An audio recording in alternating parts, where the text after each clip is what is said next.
Today we're diving into something pretty wild. It's an idea from our source material that suggests there's a hidden mathematical layer woven right into the Bible. So let's just start with the big question right up front. Is it possible?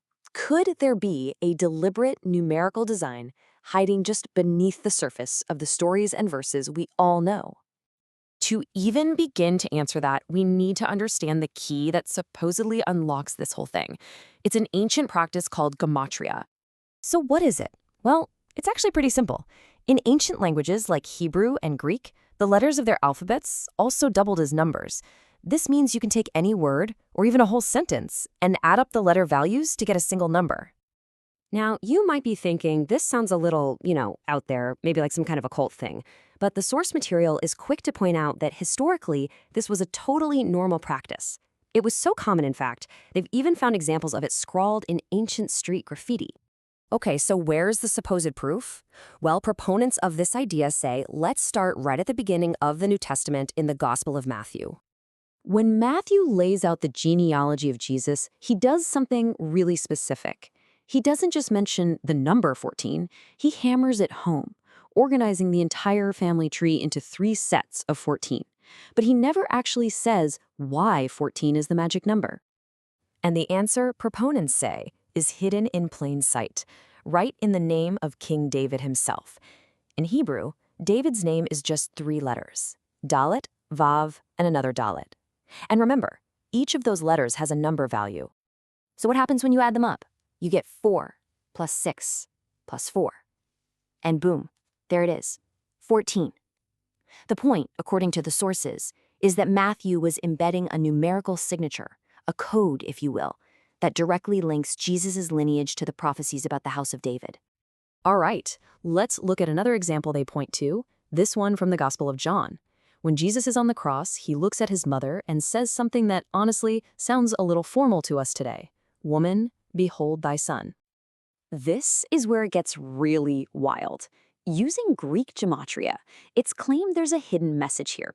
If you calculate the numerical value of that phrase, woman, behold thy son, you get 2368.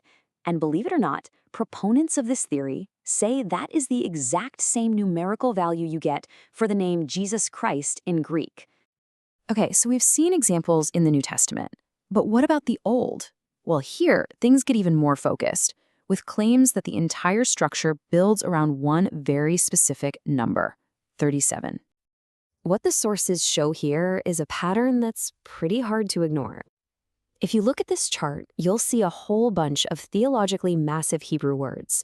I'm talking wonderful, Passover, blessed, sanctuary, and they all share something in common. Their gematria value is a perfect multiple of 37.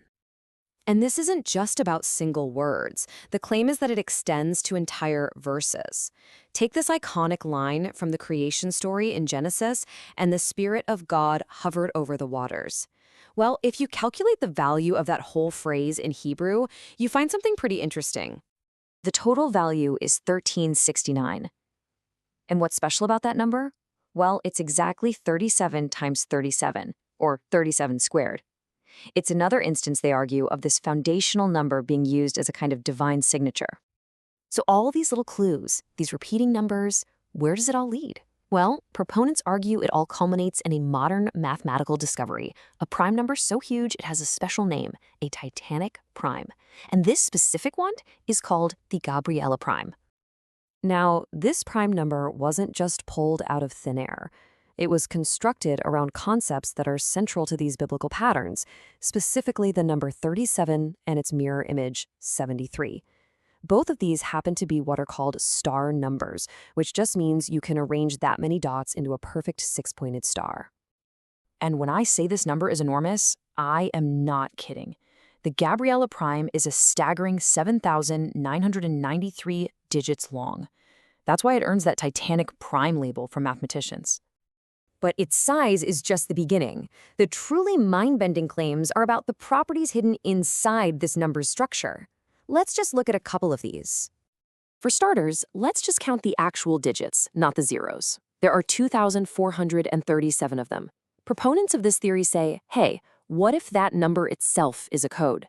They suggest splitting it in two, to look at it as 24 and 37. And when you do that, a very familiar pattern supposedly appears. Because what happens when you multiply 24 by 37? You get 888. And why is that number so important? Well, as proponents are quick to point out, the gematria value for the name Jesus in Greek is, you guessed it, 888. A pretty remarkable connection, they claim. And the claims don't even stop there. The rabbit hole goes deeper. They even connect the number of zeros in the prime number to Scripture. There are 5,556 zeros, a number that's claimed to be the exact gematria value of a specific prophetic phrase from the book of Isaiah. So after looking at all of this, from simple names and numbers to these massive, complex primes, we're left with one huge, unavoidable question. What are we really looking at here?